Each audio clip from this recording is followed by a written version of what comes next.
Good afternoon, my name is Rita. What is your full name? Good afternoon, my full name is Gao Xiaoluan and you may just call me her. Where are you from? I'm originally from Taizhou, which is a small town in the southernmost part of China, Jiangsu province. Now, in this first part, I would like to ask you some few questions about yourself. Okay, Sure. Yeah. So let's talk about chatting. Sure. Do you like to chatting with your friends? Of course, I think chatting and talking with friends is really a big part of my life, especially after work or study. I tend to have face-to-face chat with everybody, but sometimes online chat is also an option. What do you usually chat about with your friends? I think just basically like how you going, how's the day, how's your work. Yeah, we tend to talk more about like the work and general study, but yeah, sometimes we might get a bit of touch on some of what we call like a deep chat or deep talk on some like specific topics, which I really enjoy. Do you prefer to chat with a group of people or only with a friend? I wouldn't mind chatting in front of a group, but personally I prefer to chatting with my close friends because generally a quiet chatting environment or context makes me more comfortable, to explain whatever topic I want to chat. Do you prefer to communicate face-to-face or via social media? I think definitely face-to-face because I guess when people talk to each other in front of the face, the facial expression, the body language and eye contact, every single little details just makes the chat more sort of sincere, touching and more emotional in a way. So definitely face-to-face is the thing for me. Yeah. Do you argue with your friends? Only friendly and in a healthy way. So I really tend to avoid any sort of emotional or impulsive argument with anybody because that's not generally what I enjoy. But I do firmly believe some sort of argument could elaborate more and deepen the topic we want to explore. Yeah. Okay, let's talk about geography. Sure. Do you like geography?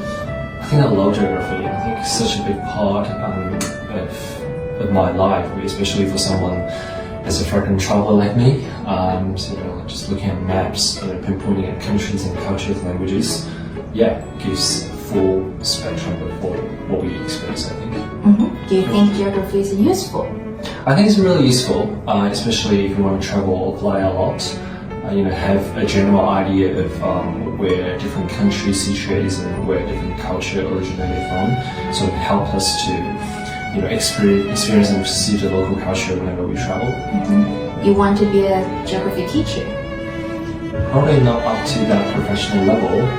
I personally wouldn't mind trying that, but I think being a teacher really means I have to go through a professional training of learning to how to teach other people. So yeah, I'm not sure, but open to having a try.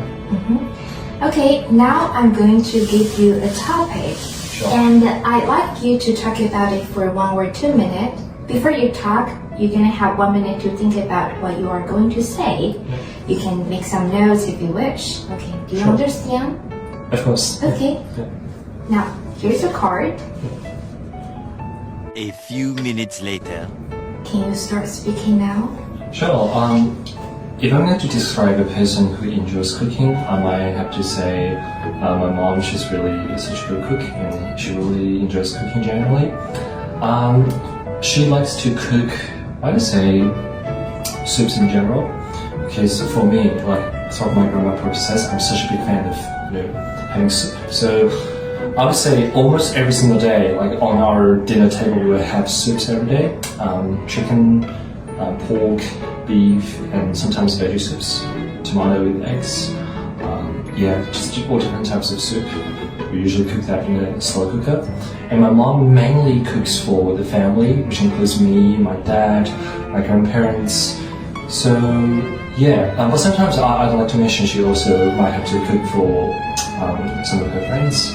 So we might just pack up the cook in the takeaway box and just give it over to her friend, or either her friend or my dad's friend, or even sometimes my classmates when I was back in my high school.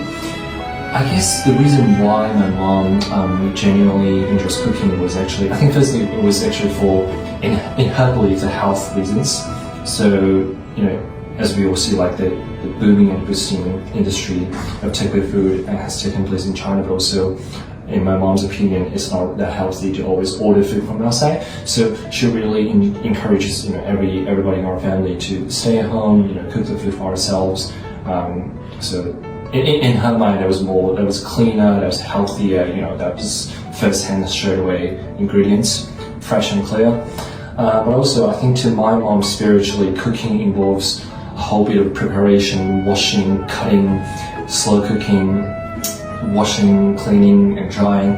To her, and even to the whole family, the whole process almost serves as a ritual process of, appreciating what a family is. And I think in that sense, she enjoys. Sure. Thumbs up. Yeah. Thank you. Thanks.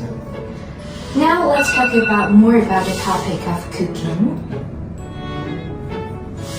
Okay. What do we need to prepare when we need to cook? Well, I think firstly we need to set up all the equipments, all the cookers. So I guess the stoves, pots, pan, flippers, and also we might have some ingredients, whatever that was, meat, poultry, veggies, fruits, and seasoning as well. That was very important. Peppers, sauce, olive oils. Do you agree that food is an important part of Chinese festival during the ceremonies? I think of course, because back to the origin, Chinese food has such a rich history, and to my belief, Chinese food is almost, if not most, but one of the most historical food of the whole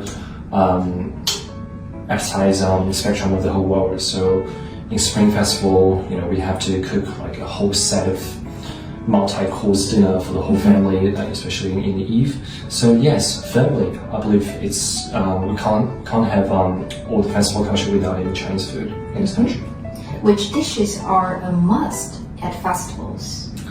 Ooh, I'd say maybe dumpling. I'm not sure if I can call that like a big dish, but that was something memorable, and that was something representational, I think, especially in the northern part of China, I guess.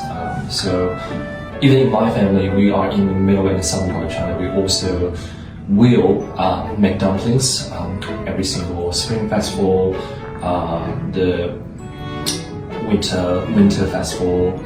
So yeah, that was a ritual part of the culture. Should students need to learn how to cook at school?